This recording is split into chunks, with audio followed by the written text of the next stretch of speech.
Chào mừng các bạn quay trở lại kênh Em Forex, mình là Minh. Trong video trước mình đã giới thiệu cho mọi người về RSI là gì và cách sử dụng của RSI rồi đúng không?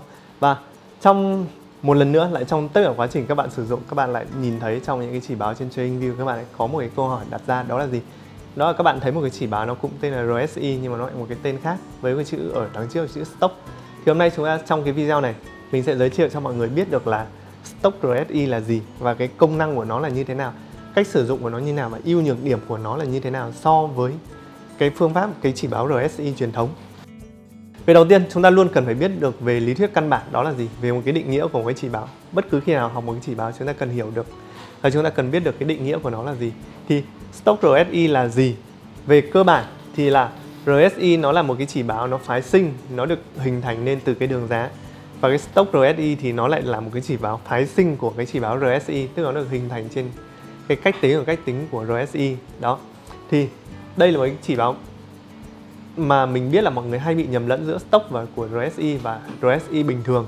Thì ngay cả hồi xưa khi mình giao dịch mình cũng có một cái sự nhầm lẫn như thế này, và khi mình thêm cái chỉ báo vào trên những cái đồ thị mình trên TradingView thì mình cũng có những cái sự mà nhầm lẫn y như các bạn là như vậy đó.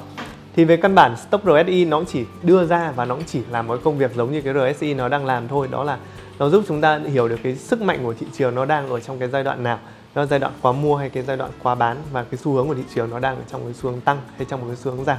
Thì đây là cái định nghĩa và là cái công cụ đầu tiên, cái chức năng đầu tiên của cái Stop RSI. Đó. Ở trong cái slide này mình đã nêu rõ đầy đủ những cái định nghĩa này. Nếu cho mọi người cần, trong trường hợp mọi người sẽ tham khảo được số tham khảo về sau. Và trên hình mình có một cái so sánh giữa ba cái chỉ báo mà chúng ta đang nói đến, đó là gì? Thứ nhất là RSI, thứ hai là Stop RSI và thứ ba chỉ là Stop thường. Thì đây là một cái đầu tiên là RSI, thứ hai là Stop RSI và cái thứ ba là Stop. Thì như trên hình mọi người đã thấy thì những cái chỉ báo này nó đều hầu hết nó đều có một cái chỉ báo, nó đều đưa chúng ta về một cái xu hướng gần giống như nhau. Tuy nhiên ở trong những cái khác biệt của nó là những cái khác biệt nhỏ, những cái khác biệt chi tiết trong cái phần mà nó hiển thị của từng cái chỉ báo. Như mọi người đã thấy ở đây, ví dụ RSI ở đây RSI ở đây nó đang trên cái vùng rất là cao, nhưng Stop RSI nó đi xuống nó rất là thấp và thậm chí nó chuyển sang cái trạng thái quá bán. Tuy nhiên cái Stop bình thường thì nó lại chỉ là một cái trung bình ở giữa cái RSI và cái Stop RSI thôi.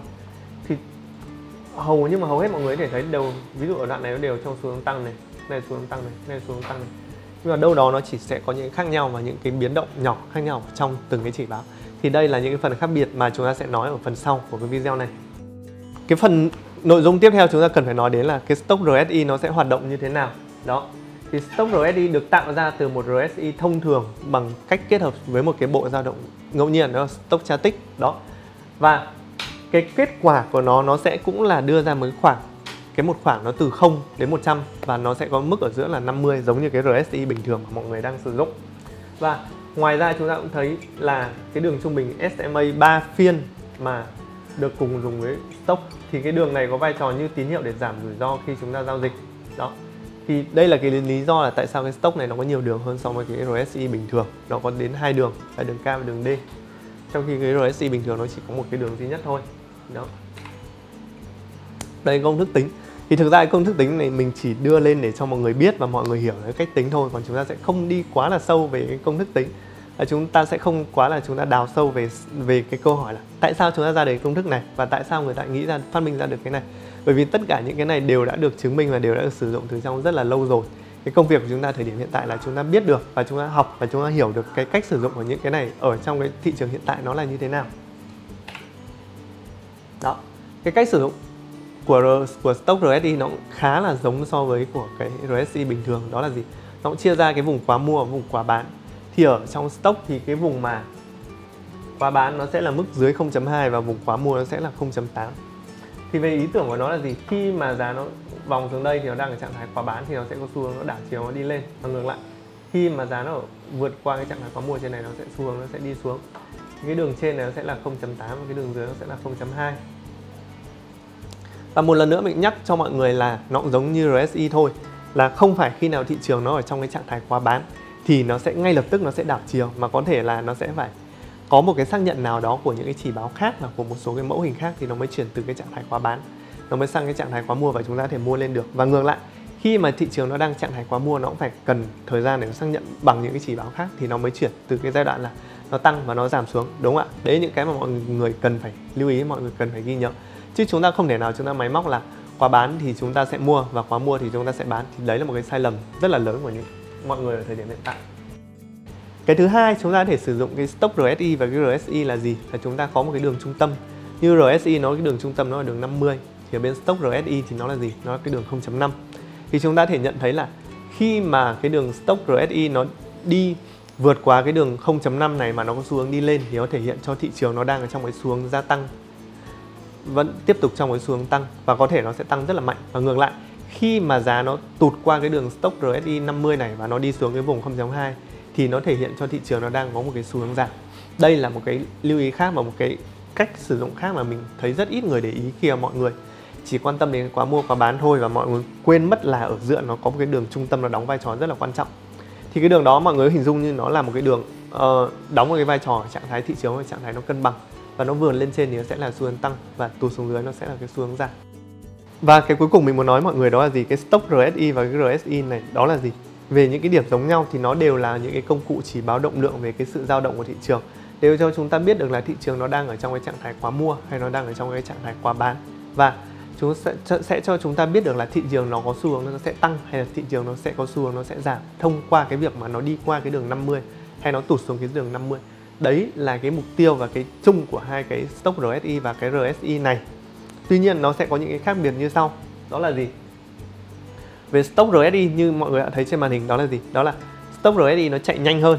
Thì đây là cái mục tiêu khi mà người ta phát minh ra cái stop RSI này để cải thiện cái tính mà gọi là cái độ trễ của RSI so với cái đường giá, thì họ muốn là có một cái chỉ báo nào đó mà nó phản ứng với giá nó nhanh hơn, mạnh hơn và nhiều hơn so với chỉ báo RSI truyền thống. Thì đây là cái cách mà stop nó sẽ ra đời.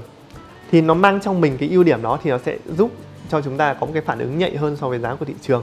Thì đây là cái ưu điểm và nó cũng sẽ là cái nhược điểm của cái stop RSI này. Đó là gì? Khi mà nó phản ứng nhanh hơn thì hiển nhiên là nó sẽ tạo ra nhiều cái tín hiệu nhiễu hơn so với cái RSI bình thường. Đó. Và ngược lại ở phía bên của RSI thì mọi người có thể thấy là gì? Ở bên RSI thì nó là cái chỉ báo truyền thống.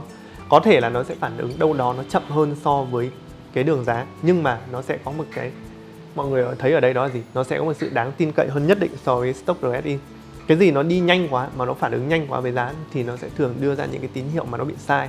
Và trong giao dịch mọi người hay nói tức là false signal đó, tức là có thể nó không đi theo đúng cái hướng đó nhưng mà chỉ bảo nó chạy theo hướng đó rồi thì đấy cái tín hiệu sai. Thì đây là cái ưu điểm và cái nhược điểm của cái stop và cái RSI bình thường, stop RSI và cái RSI bình thường đó.